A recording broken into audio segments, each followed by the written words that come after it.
I pledge allegiance to the flag of the United States of America and to the republic for which it stands, one nation, under God, indivisible, with liberty and justice for all.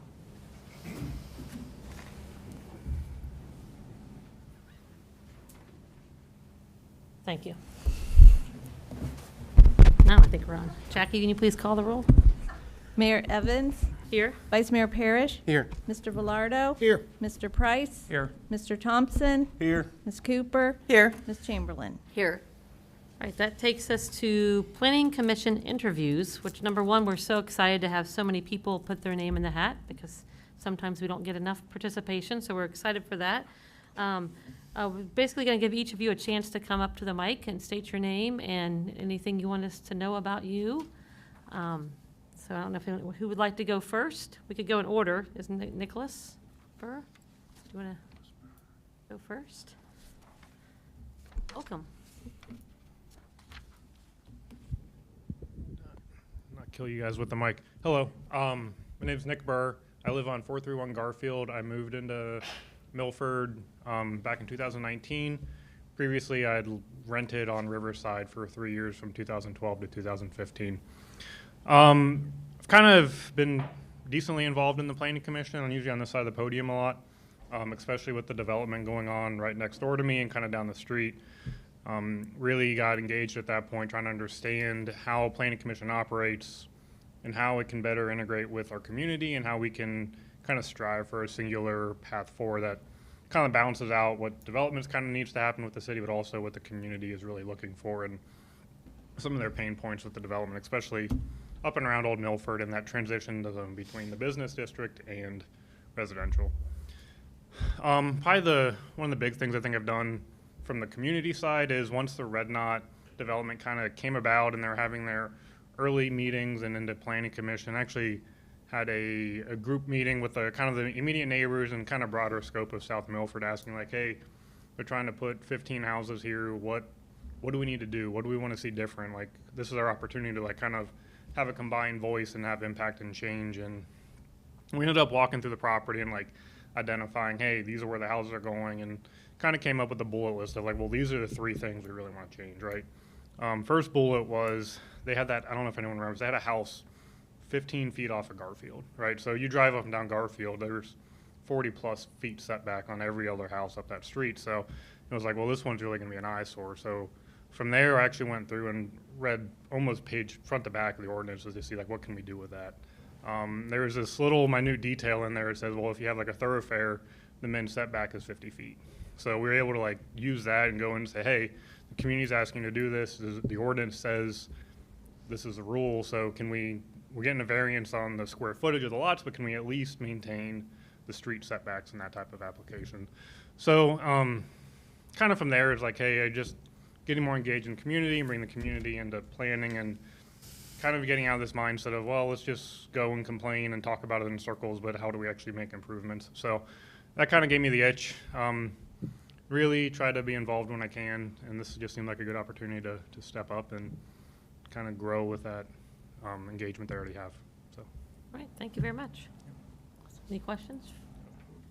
Okay, thank you. Thank you. Warren Baker, welcome. Hello, my name is Warren Baker. I'm at 951 Mohawk.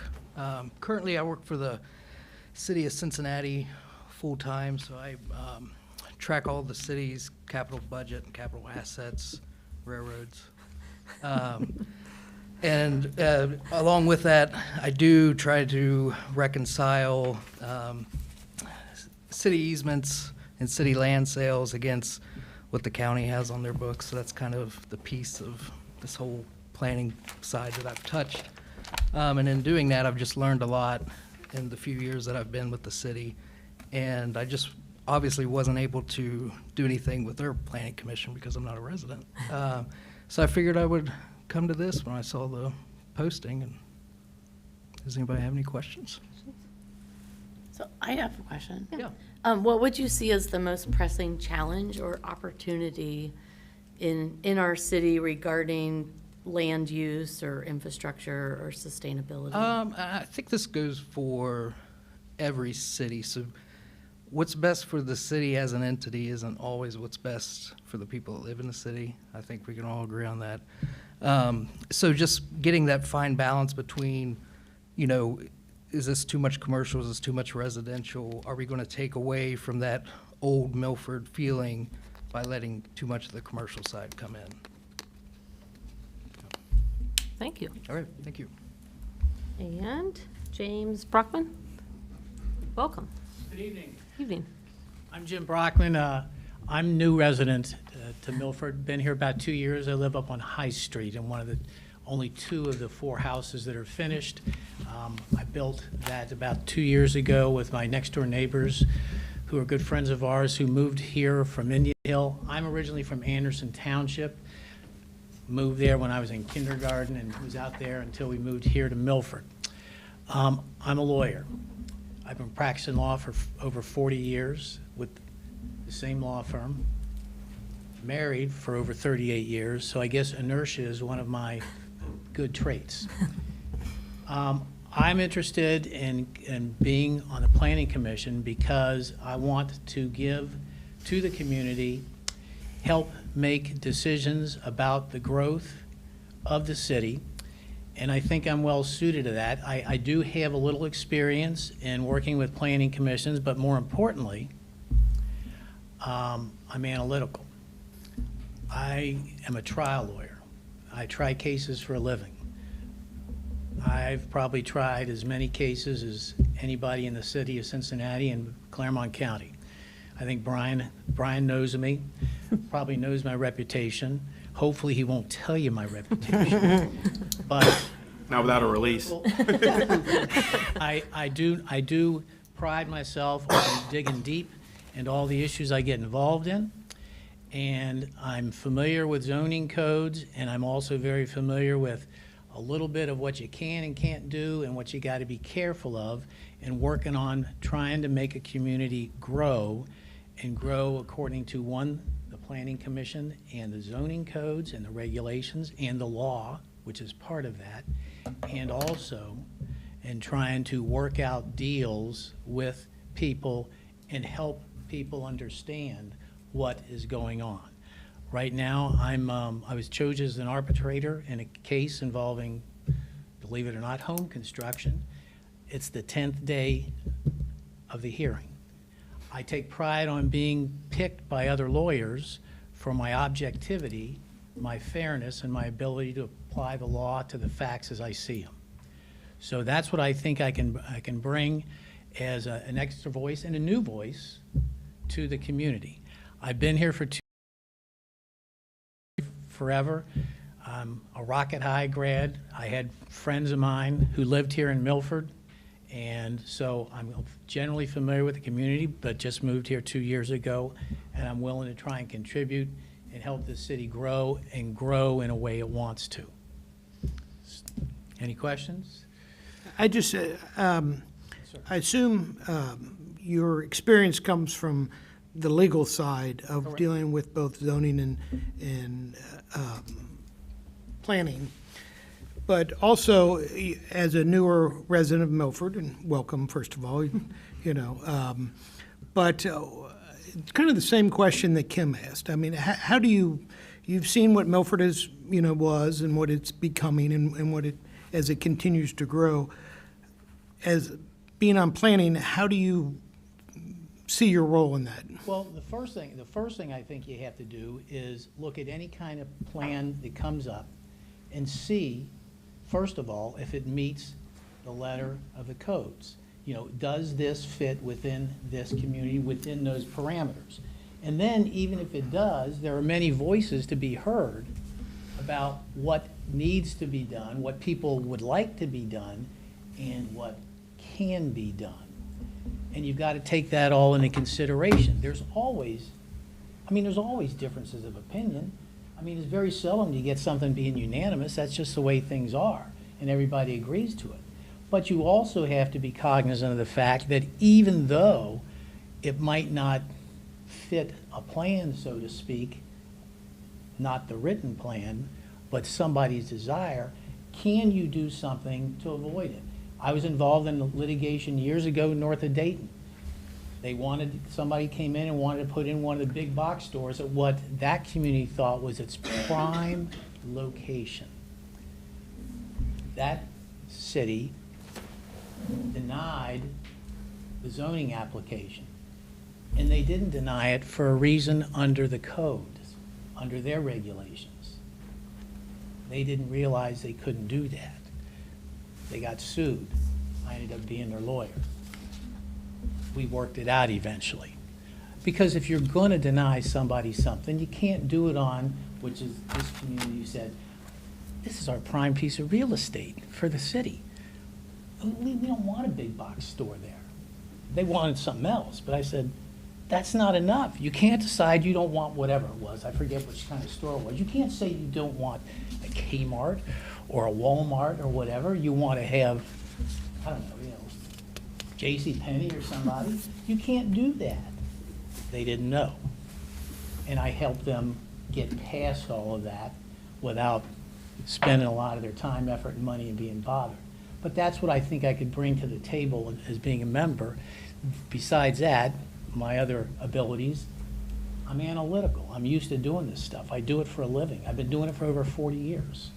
Trying cases, trying to read the room, so to speak, with the jury, trying to talk to the jury, trying to get sometimes people who don't want to listen to you.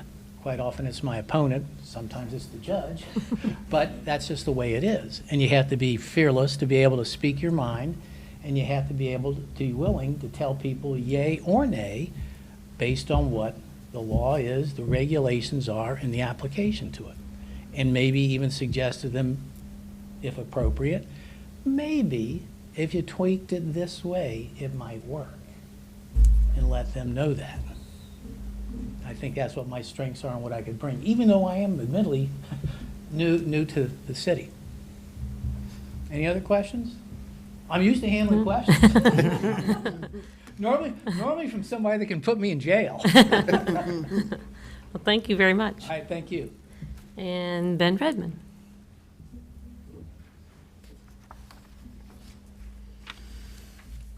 Good evening. My name is Ben Redmond. I live at 833 Riverside Drive. I'm also a property owner of 308 Main Street here in Milford.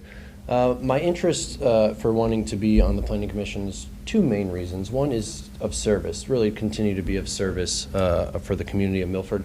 I just ended my 4-year term as a former council member, and I really enjoy the experience of being of service to the city. And the second part is representation.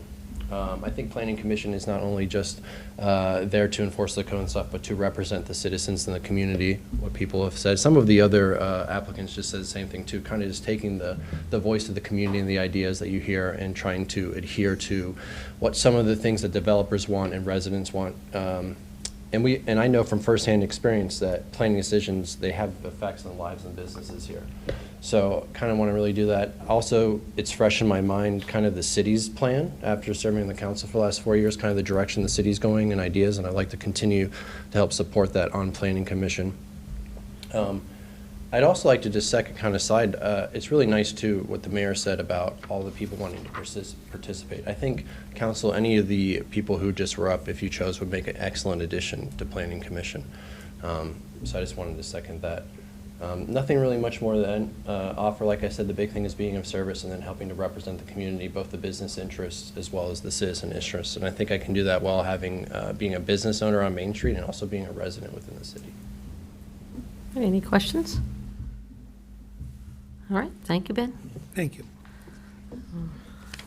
I'm sad that we don't have 4 seats open, because I think we have 4 very Incredible qualified candidates. I guess open it up if there's any council discussion, or if anyone on council is ready to make a recommendation. I'd like to recommend Ben Redmond for the open seat. Do we have a second? Second that. And then I have a question. If you get a second recommendation, do we have to vote on his first, table it? You'd have to, so a motion's been made and seconded, so you would have to, the next thing would be a vote, unless there's a table, which case the motion to table would take precedence. You'd vote on the motion to table, and then it would be the next motion would be made, and we'll see where we go from there. Okay. I would like to, so do I make the motion to table it first? I'd like to make a motion to table, so you can entertain a second candidate to vote on. Second. Second there. So then we now, Ms. Bain, we have a vote on the motion to table. Ms. Evans? No. Mr. Parrish? No. Mr. Velardo? Yes. Mr. Price? Yes. Ms. Chamberlain? Yes. Ms. Cooper? Yes. Mr. Thompson? Yes. All right, so I heard 5-2 in favor of the motion to table. Is that correct, Ms. Bain? Okay, Correct. so now the floor is open.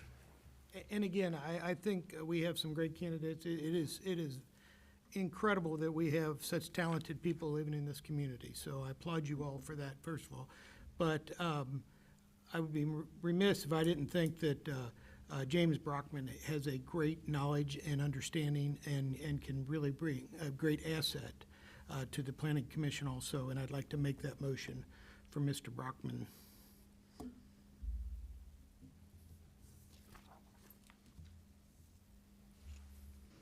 Is there a second?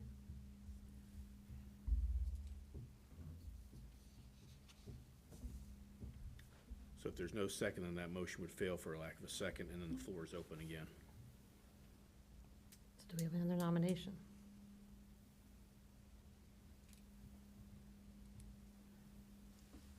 Or renominations?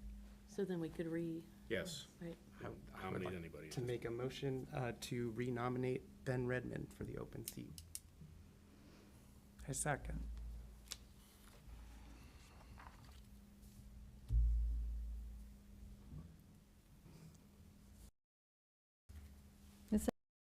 Yes. Mr. Velardo? Yes. Mr. Thompson? Yes. Ms. Chamberlain? Yes. Ms. Cooper? Yes. Mr. Price? Yes. Mr. Parrish? Yes. So again, I just want to thank everyone for coming. Hopefully you will look for council seats open, other committees open, and you will stay interested and come back and apply for a seat again. Absolutely. Any other questions, comments? Yeah, thank you all for your Thank you interest very in the much. city. Thank you. It's very valuable. All right, that takes us then to proceedings. So we have a motion to approve the proceedings from January 16th. So moved. I should say 24. Second. Mr. Price? Yes. Mr. Thompson? Yes. Ms. Cooper? Yes. Ms. Chamberlain? Yes. Ms. Evans? Yes. Mr. Parrish? Yes. Mr. Velardo? Yes. And that takes us to financial statements. Do I have a motion to adopt the December 2023 financial report? So moved. Second. Ms. Evans? Yes. Ms. Chamberlain? Yes. Mr. Parrish? Yes. Ms. Cooper? Yes. Mr. Velardo? Yes. Mr. Thompson? Yes. Mr. Price? Yes. And that takes us to public comments. Would anyone from the public like to make a comment? All right, please come up and state your name and address. Welcome, hi. I live at 810 Riverside Drive. And first, I'd like to thank you for your excellent public employees, because they do a great job. We see them around all the time, and we really appreciate the outstanding job that they do. Secondly, we really like walking to everything that's going on in Milford. There's a lot of great stuff that we can walk to from Riverside Drive, so it's been a real pleasure. I've been here about 18 years now, so that's been a treat. My main concern is the dump truck traffic heading to the dump on Riverside Drive. It comes up High Street, up Lila, down Pasadena, down Hudson, and down Riverside Drive. And we have seen multiple occasions where there's a steady stream of dump trucks coming up and down that our street. And I understand, Mr. Doss, that it is a city permitted dump, and it is in full compliance. And our concern is the volume of traffic. There is a school, as many of you know, on Lila, at the Methodist Church, I believe. There's an entrance to the park down at the corner of High and Lila. There's an entrance to Carriageway Park up by our street, by Hudson and Riverside.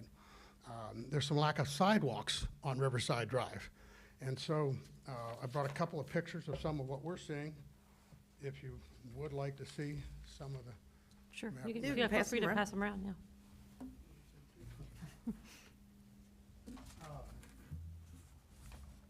I will be honest, I have not reached the age of my retirement yet that I'm taking pictures on a daily basis of everything that goes up and down the street. Put these back in June and cleaning gutters in January, saw a number of trucks. And it began to concern my wife and I. The other issue that I've had recently is a plumbing issue.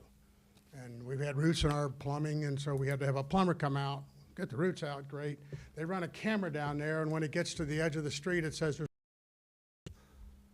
The city was kind enough to come out and line up where our plumbing came into the street, but they couldn't do anything about the sudden drop-off because, well, that belongs to the city. As I understood it, it wouldn't do anything unless that failed. So I don't know if that fails and backs up into my house or if that just fails or what happens there. But at this point, it's not failed, so we're in good shape there, and the plumbing is fixed, hopefully permanently. But I don't know that those streets are designed for that kind of heavy truck traffic. To me, that's a lot of truck traffic. And I'll be honest with you, most of this has happened in the light of day. And when I say that, I went to work for years. My wife went to work. Most of my neighbors go to work, okay? So we don't know how many trucks are going up and down those streets during the day. I have had the good fortune to retire, and I sadly now know how many trucks go up and down my street. I haven't counted them by number, but I have been able to observe many of them. So again, we don't really know where it's all coming from.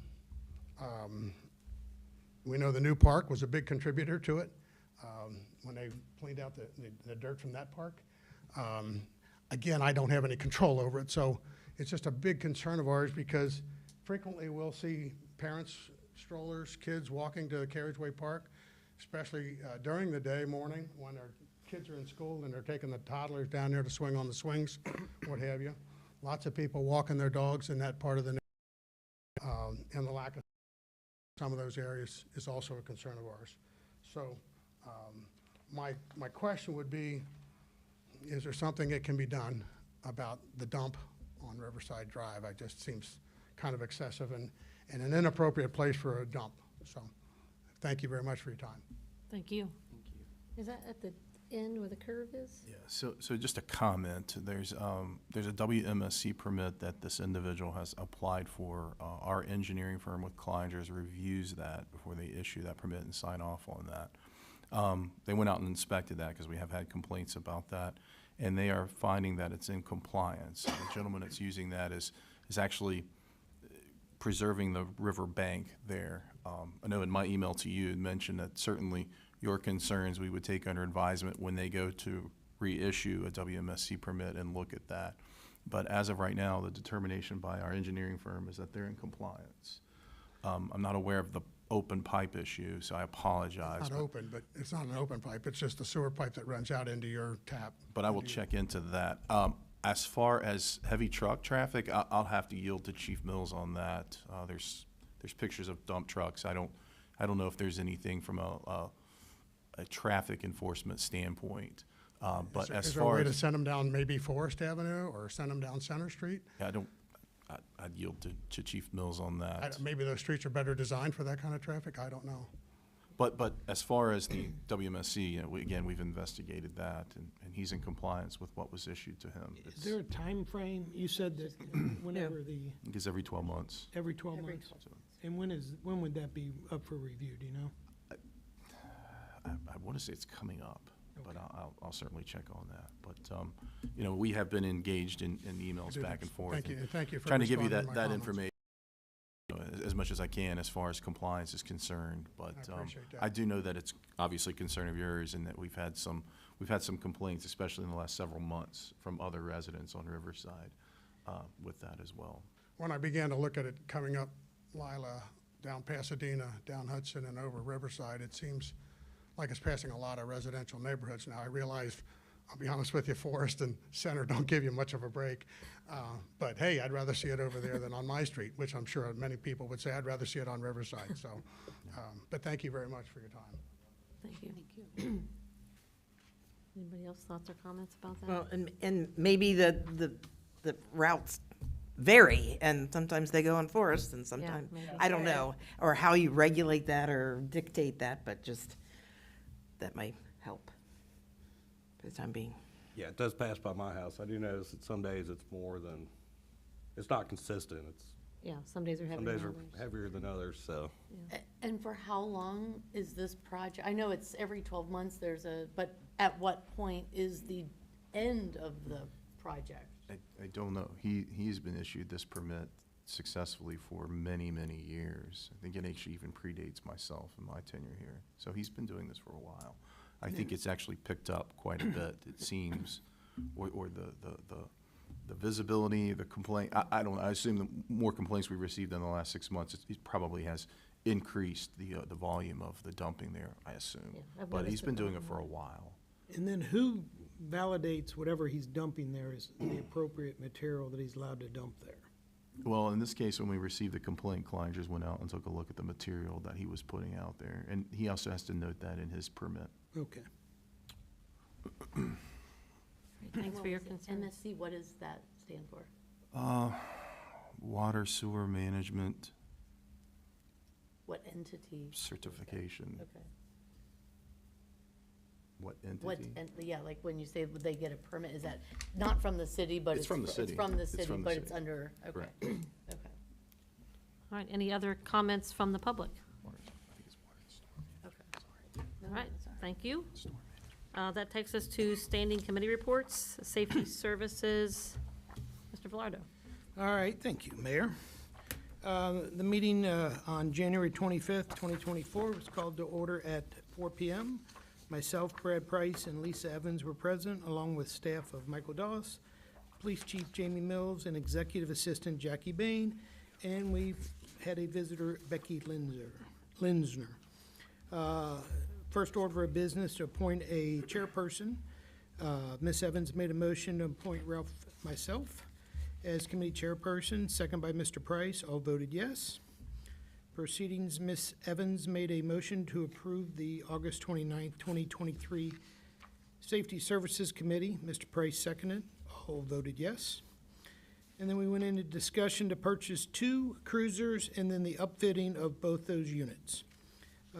Chief Mills presented and requested an ordinance to purchase 2 Chevy Tahoes to replace 2 existing Chevy Tahoes. Chief Mills discussed the history of vehicle replacement of the police department. Unfortunately, COVID and some other things changed that schedule. And so Assistant Chief Mahan approached Chief Mills and pointed out they were purchasing some of the vehicles twice when it came to the cost of maintenance.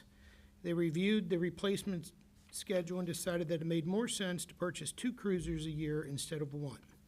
They have yet to experience the benefit of that, but they anticipate that they, within the next year or 2. One of the benefits will be these vehicles will all be under warranty. Presently, 3 out of their 4 years, they will be under warranty. And it will cut back extensively on the vehicle maintenance cost. They will no longer have to purchase vehicles for detectives, detail cars, school cars. These vehicles have less impact, and they'll be able to repurpose the existing cars for those use. Right now, they have 2 cars with over 80,000 miles, and some have over 14,442 miles. The most anticipated from GM website states that equals miles. Using this math, the Cruiser 2017 would have the equivalent of 4,776,586 miles. To date, they have spent over $33,000 on just this one vehicle that was purchased for over $40,000. Doesn't make much sense to stretch these vehicles that far. And then the other vehicle that came into question has 99,000 miles, with 18,000 plus miles, equivalent of over 724 miles, and they've spent over 33,000 miles, or $33,000 on that car. Chief Mills wanted to bring up historically we tried to replace them around 80,000 miles. It's just not wear and tear on the engine, but the emergency equipment that goes along with the police cruiser. Looking at the standards across the country, he saw everything from 3 to 6 years. He did not see anyone else trying to make vehicles last what we do is 7 to 8 years. Some of the issues that plague the cars in particular are cold starts, the traffic details that department has. For instance, the Duke project is probably responsible for a good portion of these vehicle maintenance costs. The department did implement charging a vehicle fee, which is they had traditionally not done. Now they add an additional $10 per hour if you want the cruiser that is running for special details. They are trying everything they can to do to offset costs. This has been an uphill battle. About 2 years ago, they started with 2 vehicles per year replacement policy. Mr. Velardo asked Chief Mills to provide the committee with a list of all vehicles that they have in the schedule and how many years it would take to bring the department back bring the fleet under warranty. Chief Mills will provide the committee with the list and believes by this time next year, the majority of the fleet is and will be under warranty. Ms. Evans and Mr. Velardo asked if the price is already budgeted. Chief Mills stated yes, and the price originally budgeted was $160,000. We had more discussion about the use of vehicles during off-duty details, a lot about the Duke project that's very limited. Chief Mills also reviewed the cost of equipping the cruisers with emergency equipment to outfit 2 marked cruisers at the cost of $40,319. Dash cam equipment that sync with the body cams for the cruisers from Motorola Solutions in amount of $13,473.72, and cruiser graphics from Digimax in the amount of $5,350. Finally, the committee agreed to recommend that the law director draft an ordinance for the purchase of 2 Chevy Tahoes from Tim Lally Chevrolet in the amount of $98,100. Cruiser graphics from Digimax in the amount of $5,350. Motorola for 2 mobile video recorders in the amount of $13,473.72. And the cruiser uplifting from PAR in the amount of $40,319, which makes that total under the 160. It actually comes to $157,242.12. Second. Second. Mr. Parrish? Yes. Ms. Evans? Yes. Mr. Velardo? Yes. Mr. Price? Yes. Mr. Thompson? Yes. Ms. Chamberlain? Yes. Ms. Cooper? Yes. All right. Discussion to purchase the Chevy 2004 pickup truck 4x4 for the service department. City Manager Michael Doss discussed that during budget meetings, there was discussion replacing a pickup truck in the service department. Council had received that budget amount of $75,000. Since then, we have received word from Chief Baird at the Milford Community Fire Department that they're getting rid of their 2004 Chevy 4x4 pickup truck with 55,000 miles and would be selling it at a cost of $12,000. At the second budget meeting, we changed the budget to reflect the acquisition of this truck and forgo purchasing a new truck for the service department. If the committee and council approve, we should be able to have that truck in February. Mr. Velardo asked that since the truck was purchased by the fire department, why doesn't the fire department gift that to the city? There has always been some kind of trade-off with the fire department, and we've always considered them to be part of the city, but has there ever been this kind of conversation? It would be more like purchasing back what is already our asset. Mr. Doss stated that there has not been that discussion. It was a great point, but there just has not been that discussion.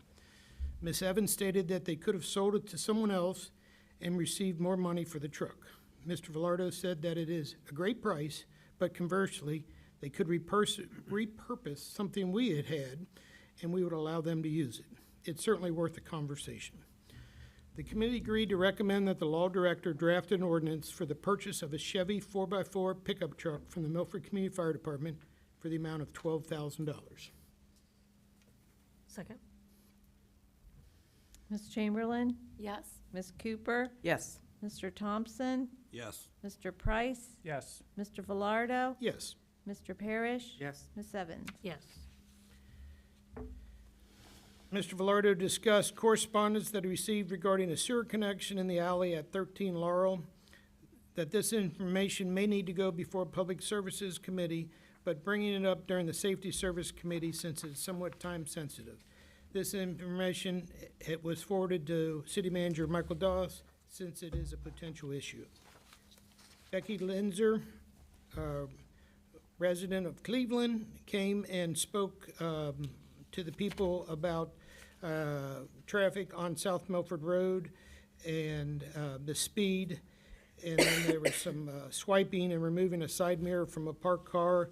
This has been a problem for a long time. There are signs in there that state that speed limit is 25 miles an hour, a sign saying slow children playing, another sign posted speed bump ahead, another sign saying no parking, and she does not believe that they see these signs. Ms. Linzer was wondering if we could be signs posted to state that there will be fined for speeding over 25 or an electric sign that can be posted there. Chief Mills replied that he cannot think of anything else that can be done. Traditionally, the only thing that deters these drivers is to have a police officer there that the drivers would see. He agrees that it is a tight squeeze in the street, but the speed limit cannot be reduced below 25. This is a state minimum. He put together another direct patrol out there to see if there can be an impact. Chief Mills said he would deploy the flashing street sign. The problem is that during the cold weather, the battery in that does not last. Mr. Velardo stated that after a 60-day period, the police department could show a report reflecting how many tickets were written in that area and possibly repaint with reflective thermoplastic paint on the road. Mr. Price discussed that on Mound Avenue, people park on both sides and how people drive down the middle of the road and do not pay attention to oncoming traffic. Ms. Linsner said that she almost wished that Cleveland Avenue had parking on both sides. It would leave it to one car at a time. Mr. Price stated that neighbors on Mound Avenue get their cars clipped. Ms. Linsner suggested reflective pavement road markers. Chief Mills said that from his past experience, it is hard for an officer to get a speeder because they stand out and people don't speed when they see them there. He is trying to implement it again, possibly placing a decoy car in the area hotspots. There being no additional business, Mr. Velardo made a motion to adjourn the meeting at 4:38, seconded by Ms. Evans. All said yes. Great, thank you very much. That takes us to the Administrative Services Committee meeting. Mr. Parrish. Thank you, Mayor. The Administrative Services Committee met on February 5th, and that meeting was called to order at 5:30 p.m. Present were myself, Kim Chamberlain, and Mark Thompson. Staff present were Finance Director Pat Worthland, Executive Assistant Jackie Bain, and there were no visitors. The first item up on the agenda that evening was appointment of a committee chair. Ms. Chamberlain made a motion to appoint myself, Mr. Parrish, as chairperson for the committee, seconded by Mr. Thompson. All voted yes. We then moved on to approving the minutes from the December 13th, 2023 Administrative Services Committee meeting. Ms. Chamberlain made a motion to approve the minutes, seconded by myself. All voted yes. We then moved on to a discussion surrounding amending appropriation ordinance 23-260, reappropriations from 2023 to 2024. Finance Director Pat Worthland reviewed a list of proposed amendments to the city's 2024 appropriations. The total net increases/decreases amount to $5,842,801, which would bring the city's current budget up to $25,483,708. A significant portion of the budget adjustments stem primarily from reappropriations for projects and expenses that are currently ongoing. Very few of the changes are new. The committee agreed to recommend that the law director draft an ordinance amending appropriations ordinance 2023-260, increasing or decreasing the individual items listed on the attached chart totaling $5,842,801. Second. And before a vote, can I just ask a question? Just, obviously, 5 million is a big number, and I see, correct me, City Manager Doss, that a good portion of that 3.1 is for that water tower. Water tower. Yeah, so that's a big, and this is all money that is Correct. anticipated. It's not new money. I just, Correct. That's- I understand that, but it just, that 5 million is obviously a big number. So just all money that we anticipate spending, but just was not either budgeted for or had to be changed. Is that the way To be that spent worked? this year, not last year. Well, as far as the water tower is concerned, I mean, it's put in the budget. We don't expect to expend any of that money this year. We'll actually take that out for bid, so it'll just go into next year's budget as well. So But a the lot of 3.1, we probably won't spend this year. Is that what you? No. Okay. All right. Yeah, That's- it's a little deceiving, but yeah, those are committed dollars for other projects. Makes sense. I just wanted to clarify that. All right, thank you. Jackie? I think we had a second, correct? Yeah, we did. Yes, okay. Yep. Ms. Evans? Yes. Mr. Parrish? Yes. Mr. Velardo? Yes. Mr. Price? Yes. Mr. Thompson? Yes. Ms. Cooper? Yes. Ms. Chamberlain? Yes. The committee then moved on to discussing an ordinance authorizing the vice mayor to officiate at marriage ceremonies. The committee discussed information regarding authorizing the vice mayor of the city of Milford to officiate at marriage ceremonies. Vice mayors officiate at marriage ceremonies with the same authority as is vested in the mayor of the city of Milford. We are asking that council pursuant to and in accordance with section 3.11 of the charter of the city of Milford hereby grant its approval and for the ordinance to become effective immediately upon its passage by city council. The committee agreed to recommend that the law director draft an ordinance authorizing Christopher Parrish, vice mayor of the city of Milford, to officiate at marriage ceremonies. Second. Mr. Velardo? Yes. Ms. Evans? Yes, because Valentine's Day is coming up, actually. Mr. Parrish? Yes. Mr. Price? Yes. Mr. Thompson? Yes. Ms. Chamberlain? Yes. Ms. Cooper? Yes. There being no further business, the meeting adjourned at 5:42 PM with a motion from Mr. Thompson, seconded by Ms. Chamberlain. All voted yes. All right, thank you very much. That takes us to Mr. Doss and the city manager report. Thank you, Mayor. Just real quick, a point of clarification, and sometimes you get up here and your mind blanks. WMSC is Water Management and Sediment Control, and that permit is actually up for renewal in October. So I blanked out for a moment. I apologize. A few things on my mind, but just wanted to put that in for clarification and for the greater good of council as well. So it's been a while since we talked about some development. But fortunately, we have some development that would be on the horizon for the city of Milford. As some of you know, River's Edge Vision Development has approached the city about getting on the April Board of Zoning Appeals agenda for a proposed apartment complex that will be between Target and the Cinemark Cinemas at River's Edge. The proposed 300-plus unit will be high-end apartment complex. It'll be an estimated $50 million in investment and construction. If all goes well and it gets approved, that will likely be completed in late 2026. Milford Parkway development, specifically at 400 Milford Parkway, we have been in contact with a company called Meridian Bioscience. They met with us to discuss expansion of their company to that vacant building at 400 Milford Parkway. Meridian Bioscience is located in Newtown, and they are looking to expand their product services. Excuse me. The company intends to employ approximately 40 employees with an estimated annual payroll of about $1.6 million. We've been discussing that the terms of the lease will be approximately 10 years. So we're working our way towards that and getting some jobs here in Milford. Jim Trail Park Canoe and Kayak Launch. The city is currently accepting bids for the canoe and kayak launch at Jim Trail Park. We had to have an amendment to our bids, so we pushed the bid date back. The new bid date will be this Thursday, February 8th at 11 a.m. We do anticipate that once the bids have been received, the bid has been awarded to the contractor, that project should be completed by the end of May, just in time for recreation season on the river. Five Points Landing Park outdoor furnishings. The city's exploring costs for purchasing outdoor furnishings for 5 Points Landing Park. Just want to put that on council's radar. The furnishings would include benches, picnic tables, standing tables, gliders, and Adirondack chairs. I know some folks look forward to this. The 2024 State of the City presentation to City Council is scheduled for our next regularly scheduled council meeting, which is Tuesday, February the 20th at 7. We do have no standing committee meetings at this time. However, likely we'll need an administrative services and a community development meeting between now and our next council meeting. Some reminders of note, February the 7th, which is tomorrow, we'll have a Parks and Rec Board meeting at 6. February 14th is a Tree Commission meeting at 2. February 14th is also a Planning Commission at 6 p.m. Reminders to the public, February 19th is President's Day holiday and City Hall will be closed.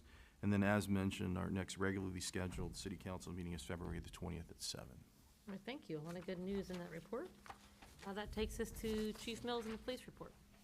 Thank you, Mayor. Good evening, Council. I'm still working on my January report, but you should have that this week.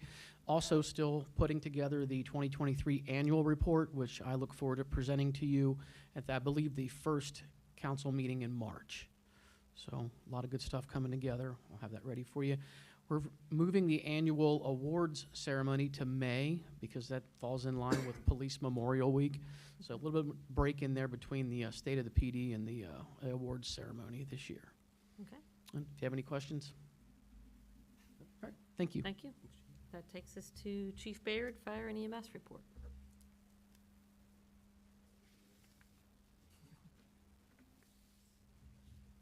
Good evening, everyone. Thank you for the opportunity to speak with you for a couple minutes this evening. Just a few items of note. I'm working on the annual report, and I think we have a plan to do a work session coming up sometime in the next month or two, and I'll do my normal presentation to the council, state of the department, I guess. It sounds pretty fancy, but give a year-end report and review the 2024 budget that was approved by the fire board. Couple things more. We placed into service our new self-contained breathing apparatus over the weekend. We purchased $250,000 worth of complete replacement SCBAs with the help of a federal grant. We were kind of delayed because we had to have some programming done to get them ready to be to where our portable radios will sync up with the microphones and the masks. And we've started issuing the masks. Everybody has their own mask to work with, so there's no sanitation issues or whatever. And unfortunately, the very first day they went into service, we had a fire on Mohawk Trail, caused some damage to a home. So, but the equipment worked flawless, and we were really happy for that. So we're pleased to be able to put that into service, especially with the help of the federal grant. And kind of in closing, over the past 2 weeks, it seemed like every training that the firefighters and the EMTs wanted to go to this year were all last week and this week. Over the last period of last week and through this week, our employees and volunteers are going to have over 300 contact hours, that's time in class, of training, which is just a tremendous amount of time, and I want to compliment my employees. We actually did it with not a tremendous amount of overtime to backfill the station. All of the chiefs, at one point in time, I joked during the staff meeting Thursday that at one point in time the city was protected by the 4 chiefs, and I don't know if that was good or not, but by golly, we were giving it our best. So, but in any event, I'm really proud of my employees for the amount of training that they accumulated. It was all in ice rescue. We had three employees go through the ice rescue train-the-trainer class that Miami Township hosted. We had fire officer development classes. We had fireground tactics classes. 2 of our employees went through the Maxwell class in Colerain Township that was sponsored by the Ohio Fire Chiefs Association. And as well as we were doing our annual employee conduct and harassment policies training this week as well. So a lot of stuff going on with the department. Any questions for us? Appreciate your time. Thank you very much. Thanks for your report. That takes us to council comments. Anybody on council have a comment? Real quick, cute little story. may or may not know, I'm secretary at Mulberry Elementary, and this past week, our third grade was studying local government. So Mrs. Cooper got to go in their class and talk to them about local government, which was kind of hard to explain, and they couldn't figure out the difference between Miami Township, and asked if I worked with Mike DeWine, and but it was cute, and they are learning, and just a funny story to pass along. Yes, they're cute at that age. Anybody else? I would like to make a motion to go into an executive session pursuant to section 3.051 of the Milford City Charter for the sole purpose to consider the appointment or removal of a public official. Second. Who seconded? I'm sorry. Kim. Kim. Kim. Ms. Evans? Yes. Mr. Parrish? Yes. Mr. Velardo? Yes. Mr. Price? Yes. Mr. Thompson? Yes. Ms. Cooper? Yes. Ms. Chamberlain? Yes. So we'll do new business first, and then we'll go into executive session right after that, and we'll return only to adjourn the meeting. Yep. So, Thank you, Mayor. turn over to Mr. Pacheco. Excuse me, thank you, Mayor. Ordinance number 24-265, an ordinance authorizing the city manager to purchase 2 Chevy Tahoes and necessary outfitting for use by the police department. Now therefore be it ordained by the council of the municipality of Milford, Ohio, Section 1. The city manager is hereby authorized to purchase 2 Chevy Tahoes from Tim Lally Chevrolet for the police department at a cost not to exceed $98,100 for both Tahoes per the attached quote. Under Section 11.09, this is a present emergency for which competitive bidding is not required. These necessary vehicles cannot be purchased otherwise by the city from any other source for this price at this time.